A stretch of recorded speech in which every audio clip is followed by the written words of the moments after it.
All right, I'm so excited to be here with Dr. Mitchel Erickson. Maybe you could introduce yourself. Sure. I'm a nurse practitioner, which I've been for about 30 years. And I have worked in emergency medicine for about 24 years and then as a provider, and then moved to what we call age-friendly ED consult service just a couple of years ago, which popularly is known as a geriatric emergency department. And I'm also a associate clinical professor at UCSF School of Nursing. Great. So, today we wanted to talk about risk of falls, fall risk. And I know that in the ED, we see a lot of patients that have fallen. And I think we're pretty good with sort of figuring out why they fell that time and what trauma they may have sustained from the fall. But I think where we struggle a little bit is trying to figure out sort of, will they fall again? How do we assess their likelihood of falling again? Even if they didn't get injured too bad this time, what's going to happen next time? And I don't know if you happen to have any statistics about the amount of falls that may be happening, especially with patients that have been seen in the emergency department. Absolutely. So I want to just preface this topic with the fact that there are a lot of older adults who fall that we never see in the emergency department. And so I just want to be very considerate about our personal biases about ageism and how we want to avoid generalization regarding the characteristics of the older adults. So that being said, I think that you're right, that emergency department providers are very good at assessing the outcomes of fall-related trauma, but the reasons for the fall itself are sometimes really hard to tease out. The etiology can be challenging because of cognitive impairment or hearing impairment, language, sort of the acute pain associated with the fall, poor recall of the actual event without a witness. And so when you look at the CDC National Health Interview Survey data, which Choi et al. Did from 2013 to 2017, per 2014 data, there were about 29 million falls and 7 million of those suffered an injury. But only about 3 million of those visited an emergency department, which totals to about, with their total care, about $51 billion. And 35% of those patients who do get evaluated in an emergency department get admitted. So the future, excuse me, is that the population is becoming increasingly older, and therefore, especially the over 85-year-old demographic. And so we're going to be seeing more of this moving forward. That's great. Yeah. So that's a huge area that we could be sort of making a difference there in the emergency department. And the issue we have in the ED is like, we don't always have a lot of time to sort out things. We may have multiple patients who are very highly acute, but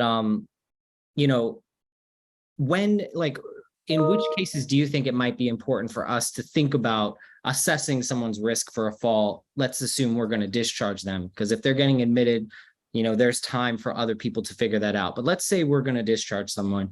Which patients do you think should set off a little red flag in our head? Like, I might need to figure out if they're at risk for having a fall. So let's talk about sources of information to help you do that. So one is some really easy targets. The first one I would suggest is the EMS professionals, because they can give you really valuable insights in real time. Like, what were the circumstances in the environment where the patient was picked up and before bringing them to the emergency department, and what was their ambulatory status at the scene. Glancing at their medication list, if you don't have a pharmacist in your emergency department, they can look at obvious culprits like opiates, anxiolytics, or polypharmacy in general, or looking at their antihypertensive medication list, because I've often found duplications because patients see more than one provider. But going back to the published data by Choi, if you look at the most ADL and mobility impaired individuals that were unable to walk without DME assistance were at higher risk for falling. So that's a good category to look at. And so what's DME? Durable medical equipment, so walkers, canes, Okay. et cetera. And then other notable risks are falling in the home versus falling outside. We have a lot more control over our home environment. We don't have so much control in the outside external environment where people will trip and fall over Oh, interesting. whatever that thought where. So just think about where the fall occurs. So if they're falling at home, that makes it a much more dangerous potential situation than if they're falling outside. Correct, because those are things we can modify. And then the existence of dizziness or loss of balance is a factor, especially in patients who live alone. These are higher risk patients. So increasingly, what they did was they looked at older adults who fall by diagnosis. So chronic disease was not correlated, or the existence of, but the two that were correlated were cognitive impairment and evidence of pulmonary disease. Well, some things I think about is I always ask patients, like, have you fallen like this before? Is this something that's happening more regularly? And a lot of times patients come in with EMS, they may not have their DME or their device with them. So asking, like, did anyone ever tell you should be using a cane? Did anyone ever tell you should be using a walker? Or do you use one? I don't know. I found those to be useful. I don't know if you would agree with that. I would agree. And there's actually there are tools to help us kind of evaluate those in a more structured way. Great. Well, that leads to my next question. So let's say that we seen a patient, we think that they can probably go home. They did take a fall. And let's also assume that we don't have access to physical therapy on hand or social work on hand to sort of offload this. Are there ways that we as providers can assess their risk for fall in the ED in a way that's sort of practical and quick? So on the objective side, there are many. So there's one called the STEADI, so STEADI, which was created by the CDC, stands for Stopping Elderly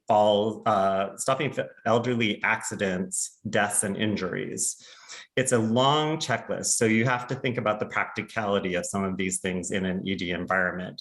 It's been incorporated more now into primary care ambulatory environments as sort of an annual assessment of fall risk, but it covers medications, medical conditions, fall history, gait strength balance, vision, postural hypotension, as well as an others category where you just document on this form.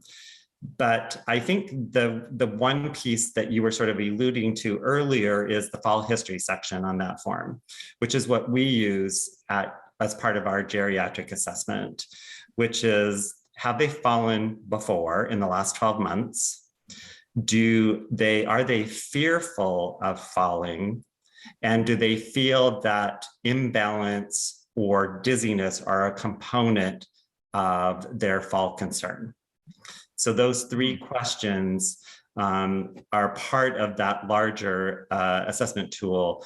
And we use those because it gives you a lot of insights. So for example, if they've fallen in the last 12 months, that obviously elevates their risk of falling again.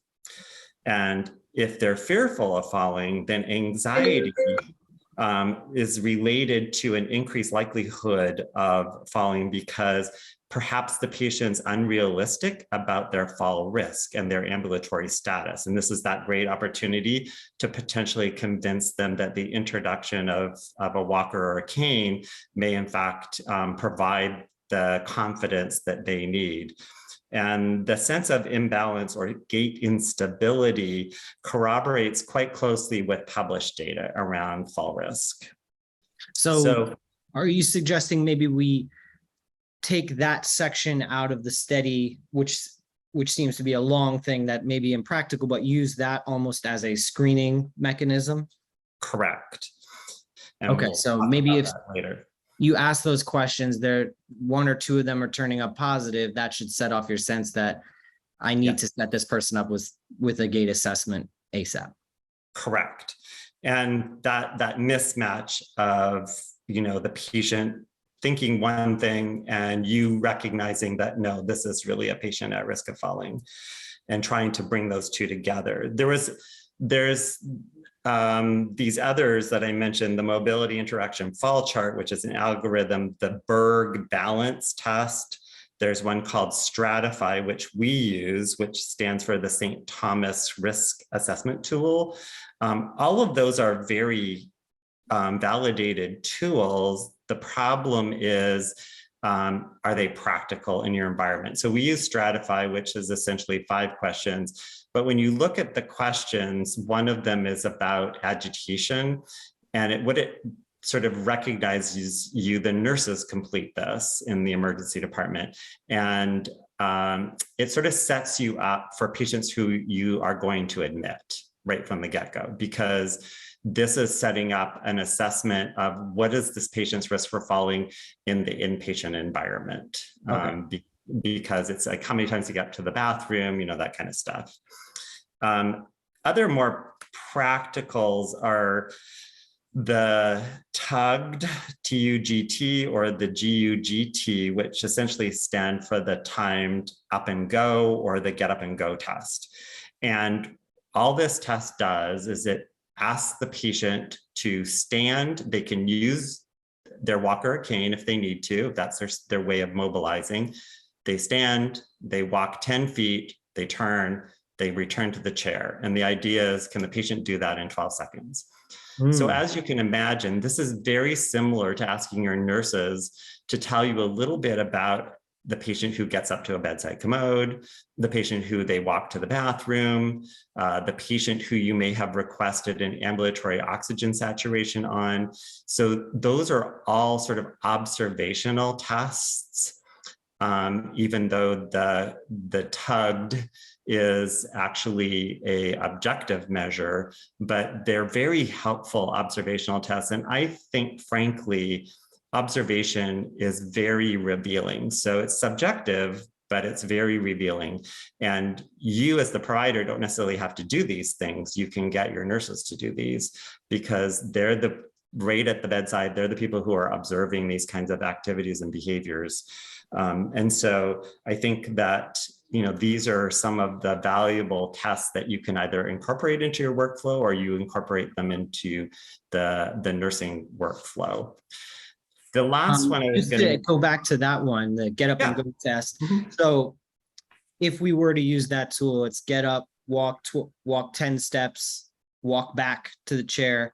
And if you can do it in 12 seconds or less, that's reassuring. If not, that person is at risk for fall. That's the gist of it. Okay.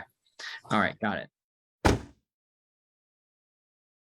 And so you have to decide which of these kinds of assessments are useful for which kinds of patients. Mm-hmm. You're going to have, if the patient has a femur fracture, you're not going to get them up to do this.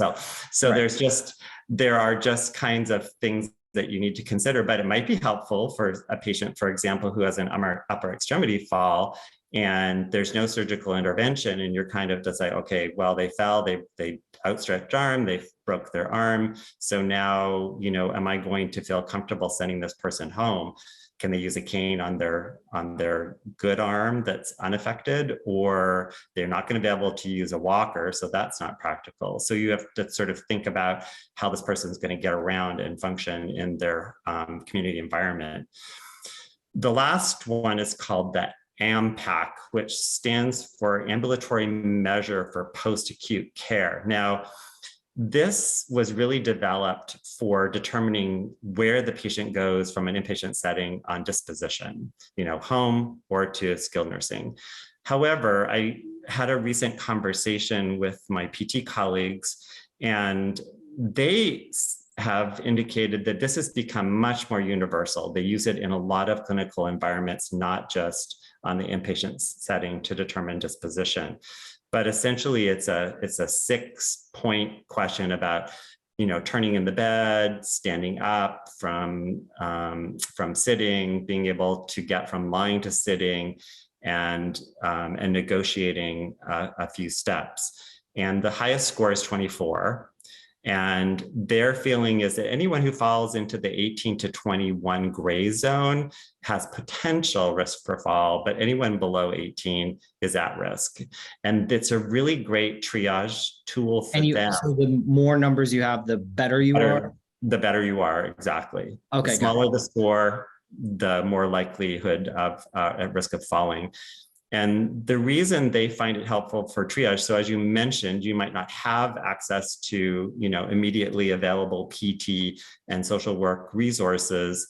And so it helps PT triage, like who are the most at-risk patients for them to assess if your disposition decision is really dependent on their evaluation in the emergency department. Sure. Yeah. So it sounds like, Gestalt has a lot to do with it, looking at the patient, seeing how they walk, and just kind of thinking it over and intuitively understanding it. But it sounds like in addition, there are a few tools that we could use. One would be that 3 questions from the steady assessment that sort of orient us. We can't really validate it in terms of scores because it's just a small part, but we can use that to sort of raise our suspicions. The get up and go test is pretty straightforward. That seems pretty doable. And then this one, the AMPAC score, if I'm saying that correctly, might be something we could look at and maybe use that to communicate with PT to sort of standardize our assessment there with them. Correct. So let's assume that we are concerned about a patient's gait, but otherwise, we think they're good to go home. What are some good next steps that we can take for these patients? So I think your first go-to resource is families and caregivers. So what is their community dwelling situation? And can you coordinate with them to act as a bridge to the resources that you're going to put in place in the home? As you mentioned, things like PT, OT, home nursing, because all of those services might take 24 to 48 hours to establish. So you can use family and caregivers as a bridge. Because that would make you as a provider feel exceedingly confident this person was being, monitored and observed and assisted.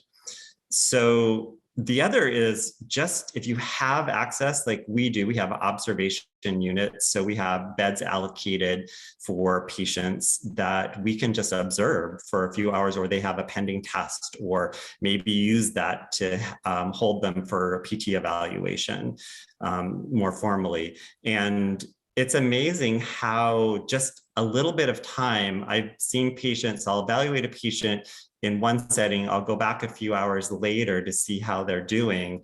And they will be, the nurses will say, this patient's a completely different person, because just time has kind of changed the situation just itself. And the last thing I'll say is that that 5.1% of readmissions in 30 days are related to a fall, where the index visit in the ED was also fall related. So there are a few sort of in closing kind of comments. Your emergency department could consider ASAP geriatric ED accreditation pathway. We're a level 3 or we're a level 1 facility, but you could start at level 3, where you just have a physician and a nursing professional in your emergency department that take ownership for both educating themselves about geriatric care in the emergency department, as well as educating their colleagues. And there are obviously a number of other criteria to meet that accreditation, but I think it's a good place to start. Your nurses are probably already doing certain kinds of fall assessments, and maybe you just expand those. And I think that, your emergency department may have a communication follow-up strategy already built into your workflow, so you can feel more confident that the system is checking in on patients who you've discharged, or you yourself as the provider contact them. Love that. That's super helpful. I think, it's about figuring out what resources you have available to you in your hospital. If you don't have physical therapy overnight, maybe you put them in OBS, have PTC them in the morning. Maybe you set them up for something at home. Different options depending on what you have available to you. But I love those suggestions. Anything else you wanted to add? No, I think that that the whole consideration of just being more age-friendly conscious in the emergency department is a good starting point. And it's kind of looking at your more structured EHR workflows and where can you incorporate something that you think might be a valuable tool that you can just standardize into your clinical environment is a good starting point. Love that. Thank you so much. I really appreciate this. You're welcome.